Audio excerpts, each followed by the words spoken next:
How China is losing its position as the world's factory. China's manufacturing dominance is declining. China's manufacturing dominance is declining. Cheap labor-intensive manufacturing is moving to other countries like Vietnam and Bangladesh.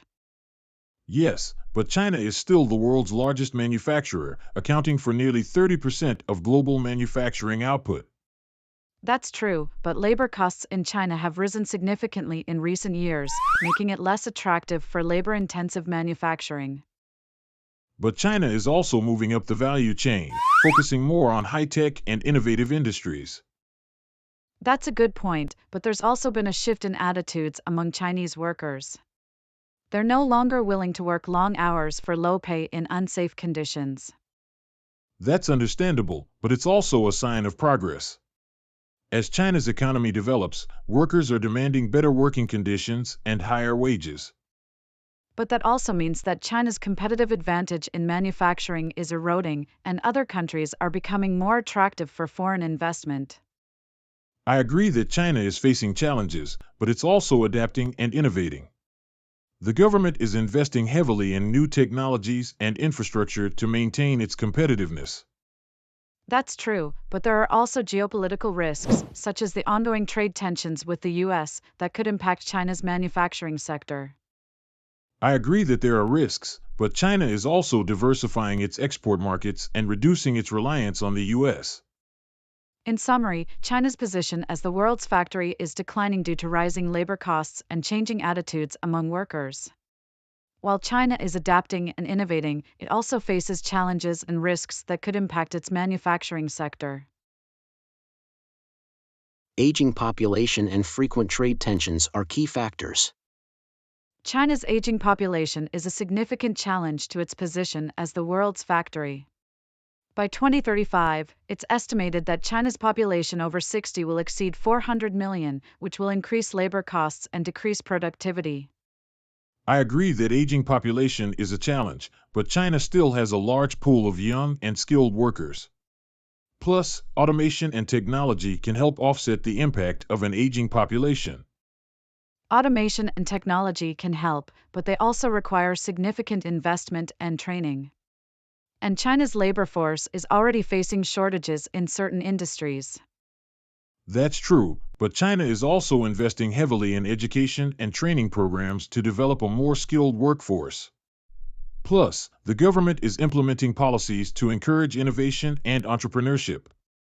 While those are positive steps, China's frequent trade tensions with the US are also a significant challenge. The US-China trade war has led to a decline in exports and investment, which has impacted China's economy. I agree that trade tensions are a challenge, but China is also diversifying its export markets and investing in domestic consumption to reduce its reliance on exports. Plus, China's Belt and Road Initiative is creating new trade opportunities with other countries. While diversification is important, the US is still China's largest export market, and the trade tensions are hurting both countries. It's important for both sides to find a resolution to the trade war. I agree that a resolution would be ideal, but China's economy is resilient and has weathered many challenges in the past. China will continue to innovate and adapt to changing circumstances. I agree that China is resilient, but the challenges of an aging population and trade tensions are significant and will require innovative solutions. It will be interesting to see how China responds to these challenges in the coming years. Other countries are becoming attractive alternatives. China has been the world's factory for decades, but it's losing its competitive edge to other countries. I don't think that's entirely true. China is still a major player in manufacturing. Yes, but other countries are becoming more attractive alternatives, such as Southeast Asian countries. That may be true, but China still has a lot of advantages, such as its infrastructure and skilled workforce.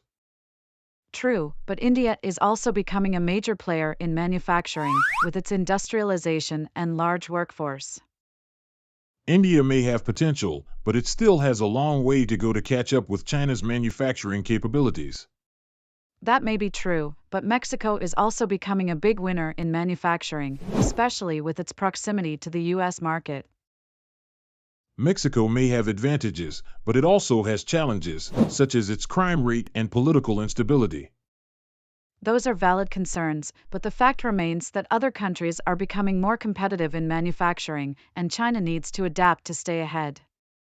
I agree that China needs to adapt, but it's not going to lose its position as the world's factory overnight. No, but it's important to recognize the changing landscape and be proactive in staying competitive. Agreed. China needs to continue investing in innovation and technology to maintain its edge.